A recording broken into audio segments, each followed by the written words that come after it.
আমার কাছে যেটা মনে হয়েছে যে আমাদের একটু বোর্ডে 40 রান থেকে 50 রানের মতো শর্ট ছিল।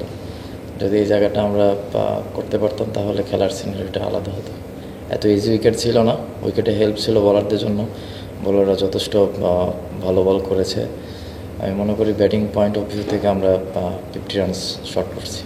না, আপনি ফিউচারের কথা কীভাবে বলবেন?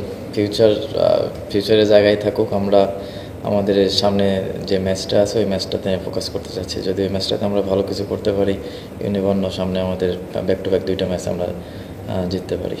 হ্যাঁ, এটা ব্রেক বলবো না।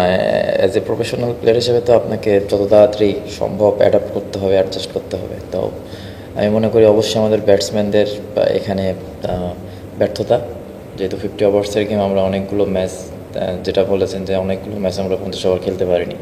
তো এটা আসলে কোনো টিমের জন্য এটা ভালো সাইন না।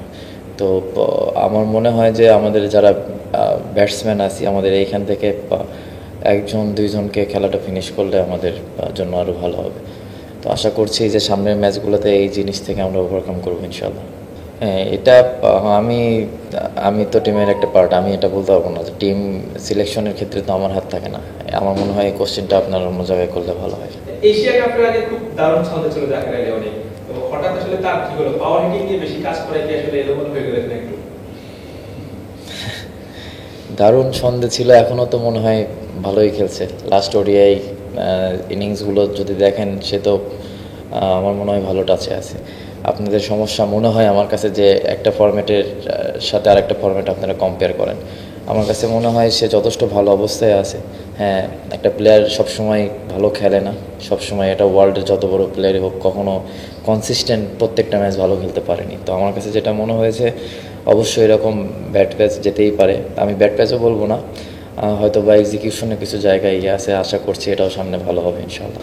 হ্যাঁ, আমি মনে করি এটাই 100% টার্নিং পয়েন্ট ছিল, যে ওই রকম একটা অবস্থা থেকে খেলাটা ভালো অবস্থায় নিয়ে যাওয়ার পরে ওই রকম সিচুয়েশনে রান আউটটা হওয়া কোনোভাবেই, এটা আমি বলবো যে এটা একটা ক্রাইম।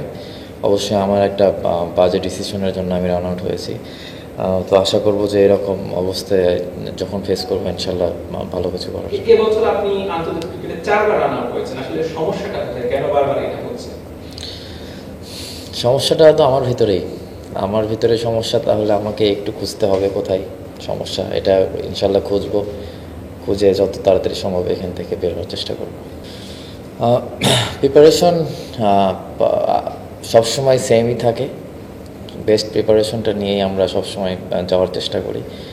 আশা করছি আমরা সিরিজটা ভালোভাবে শেষ করব এবং সামনের ম্যাচটা নিয়ে ফোকাস করতে যাচ্ছি। গত বছর কী হয়েছে ওটা নিয়ে বলতে পারবো না, কিন্তু অ্যাজ এ প্লেয়ার সবসময় আমাদের মাথায় ওটাই থাকে যে আমরা যেন প্রতিটা ম্যাচ ভালোভাবে ভালো কিছু করতে পারি এবং সবসময় জেতার জন্যই আমাদের টার্গেট থাকে। Thank you. থ্যাংকস।